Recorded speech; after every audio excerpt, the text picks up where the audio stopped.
un momento emotivo tan hermoso que hemos vivido como iglesia. Vamos a ir a compartir la Escritura. Te invito a abrir tu Biblia en el libro de Marcos, el Evangelio de Marcos. Y vamos a ver una historia muy conocida. Evangelio de Marcos, capítulo 5, verso 21, rápidamente porque el texto es largo.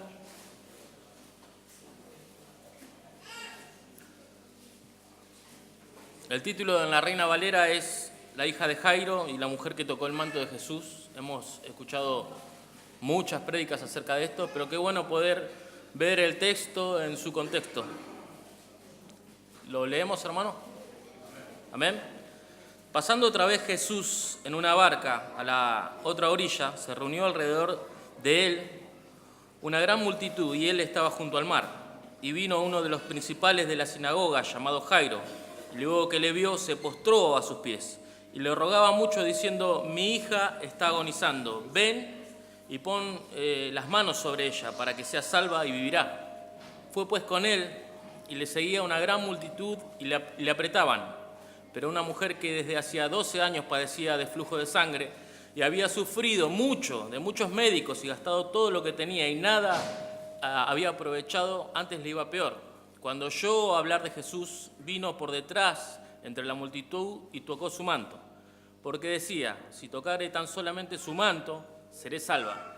Y enseguida la fuente de su sangre se secó y sintió en el cuerpo que estaba sana de aquel azote. Luego Jesús, conociendo en sí mismo el poder que había salido de él, volviéndose a la multitud, dijo: ¿quién ha tocado mis vestidos? Sus discípulos le dijeron: ves que la multitud te aprieta y dices: ¿quién me ha tocado? Pero él miraba alrededor para ver quién había hecho esto. Entonces la mujer, temiendo y temblando, sabiendo lo que en ella había sido hecho, vino y se postró delante de él y le dijo toda la verdad. Y él le dijo: hija, tu fe te ha hecho salva, ve en paz y queda sana de tu azote.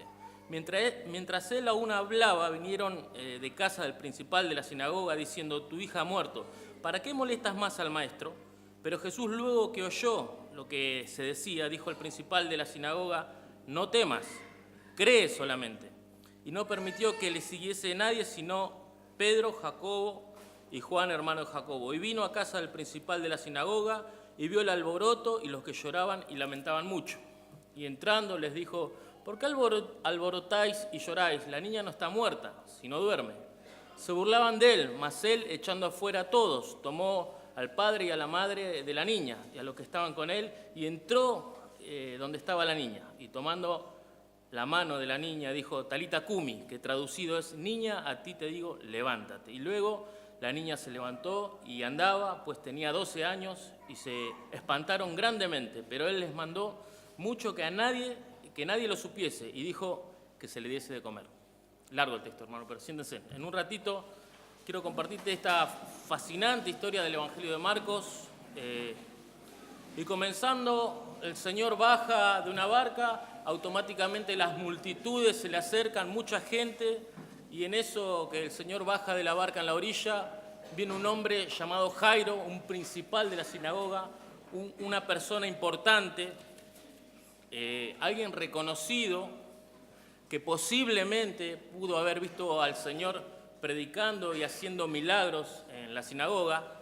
Este hombre vino y se postró, inclinó sus rodillas delante del Señor, como si fuera que el Señor pudiera haber sido una clase de rey o príncipe, sabiendo nosotros que Él es el rey. Pero esta persona inclinó sus rodillas delante del Señor y vino corriendo sabiendo la gran necesidad que tenía. ¿Cuál era la necesidad de este hombre? Su hija estaba enferma, estaba agonizando, se estaba muriendo. Entonces la primera actitud de este hombre Jairo, parece ser que era un hombre también que tenía un buen pasar económico, más adelante lo vamos a ver, vino y se inclinó delante del Señor. ¿Y por qué esto? Él no fue a los sacerdotes, él no fue a sus pares, sino que fue a Cristo. Él fue a Cristo y se inclinó. Y también, si nos ponemos a indagar y a pensar quién era Jairo, una persona importante, reconocida en la sociedad, en el culto judío, en la sinagoga, pero sin embargo, él dejó su orgullo de lado y cuando lo vio al Señor se volcó delante del Señor y pudo pudo rogarle. El verso 23 dice, y le rogaba mucho diciendo, mi hija está agonizando, ven y pon las manos sobre ella.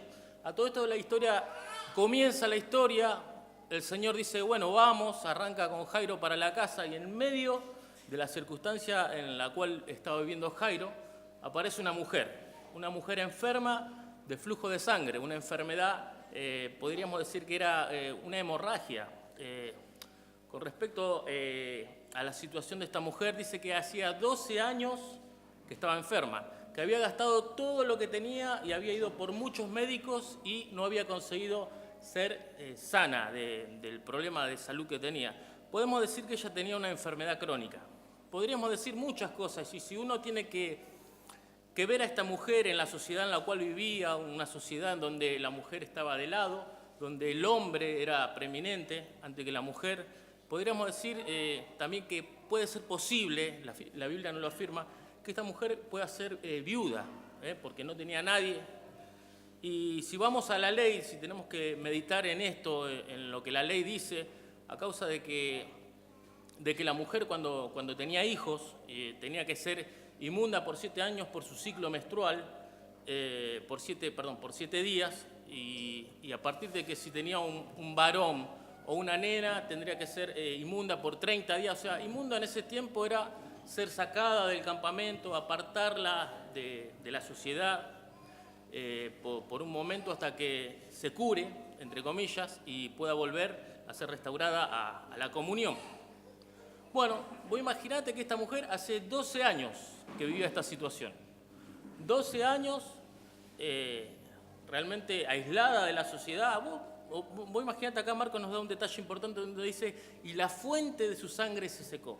La fuente, como dándonos a entender que era algo que continuamente fluía. ¿Te das cuenta? O sea que una hemorragia continua. Vos imaginate que esta mujer no tenía ya, su economía estaba mal. ¿Por qué? Porque había gastado todo. O sea que no había médico que la haya sanado. La ciencia no la pudo ayudar. Y continuamente, o sea, yo me imagino que vivía, no sé si podía haber estado viviendo en la ciudad, en el pueblo, adentro con otras personas. ¿Por qué? Porque ella era inmunda. Según la ley, parece ser que no. Entonces vos imaginate que el Señor empieza su carrera con Jairo, y en un momento de la historia nos olvidamos de Jairo y estamos metidos en la vida de esta mujer. ¿Y esta mujer qué es lo que decía? Dice que cuando oyó hablar del Señor, ¿qué hizo?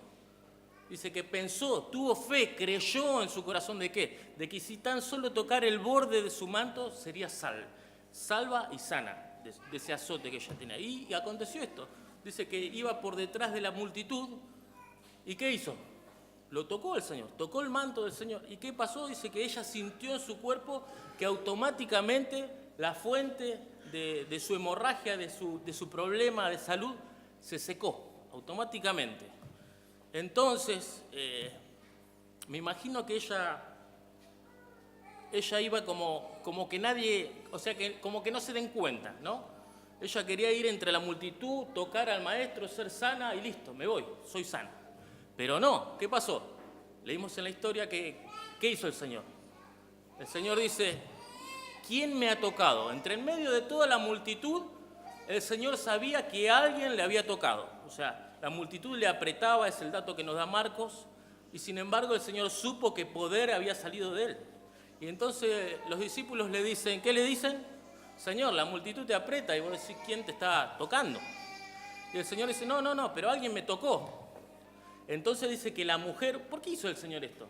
Porque le estaba dando la oportunidad a que esta mujer confiese lo que el Señor había hecho por ella delante de todos.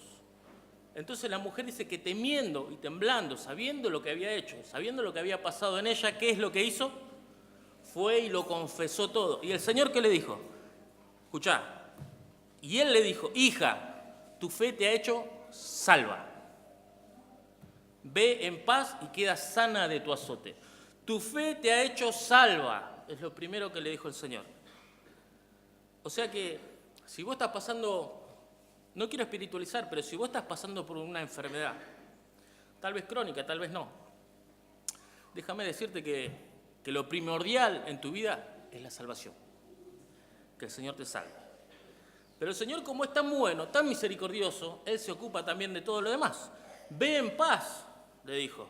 O sea, no solo que fue salva, fue sana, sino que se fue en paz con Dios y queda sana de tu azote.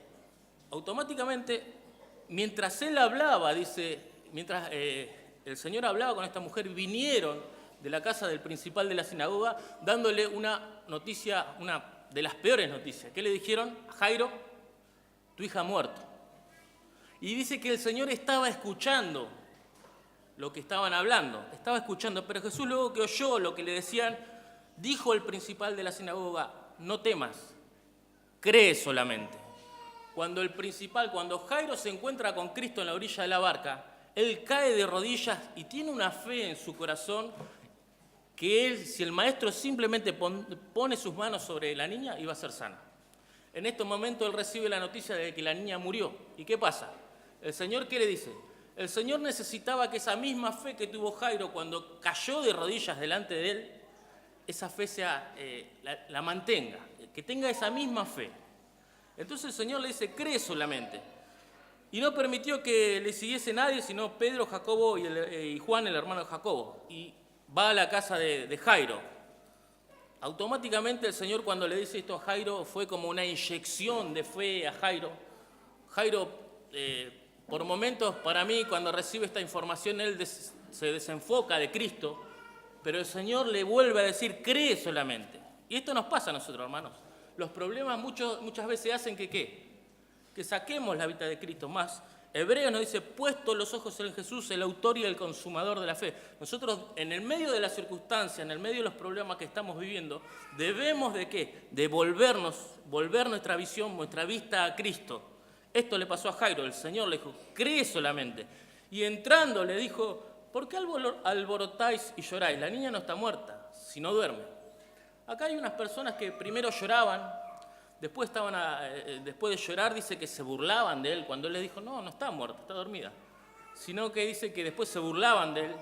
Dice, y él echando afuera a todos, al padre, a la madre, y dejando al padre y a la madre de la niña, y a los que estaban con él, entró donde estaba la niña. Era necesario que las personas, que los incrédulos, que aquellas personas que no tenían fe en el Señor, puedan salir afuera. Quedaron los que creían. Qué maravilloso eso. Y si tomando de la mano, le dijo a la niña, Talita Cumi, que quiere decir, traducido es, niña, a ti te digo, levántate. En otra mejor versión dice, ovejita mía, levántate. ¿Vos te estás dando cuenta de lo que estamos leyendo? Estamos viendo un milagro, estamos viendo al Cristo resucitando una persona que estaba muerta. Estamos viendo a Cristo sanando a una mujer que hacía 12 años los médicos no la podían sanar. Y hay una letra de una canción del trío Mar del Plata que dice, si no lo sana el Señor, no lo sana nadie más. Qué interesante, ¿no? Que bueno, yo cuando escuchaba esa canción y leía esto, me pareció algo fascinante. Dice, a ti te digo, levántate. Y luego la niña se levantó y andaba, pues tenía, ¿cuántos años tenía? 12. Qué interesante. ¿Sabes que esta mujer, cuántos años sufrió del flujo de sangre? 12.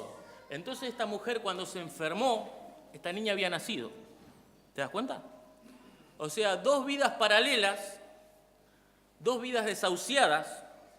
O sea, en el momento que Jairo va a Cristo, la niña ya estaba agonizando. En el momento que la mujer va a Cristo, la mujer no tenía esperanza más en nadie, había perdido todo. Y las 2 personas, las 2 situaciones, las 2 vidas, llegan al Cristo. Y el título de esta apertura es de la tragedia a la esperanza.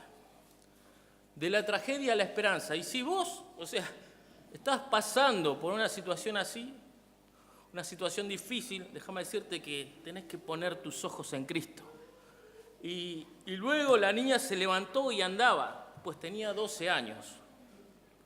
Y se espantaron grandemente, pero él les mandó mucho a que nadie lo supiese y dijo que se le diese de comer.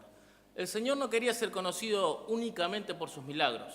Él quería ser conocido por predicar el Evangelio, por predicar el reino del Señor. Así que, hermano, en esta tarde te animo, te aliento a que pongas tus ojos en Cristo. Él es nuestro Salvador, Él es nuestro Señor. Y si vos estás por primera vez acá, ¿sabes qué? Necesitas de este Cristo. Necesitas que este Cristo pueda salvarte. Y si vos venís en arrepentimiento y fe a Cristo, déjame decirte que el Señor te recibe, que el Señor te bendiga.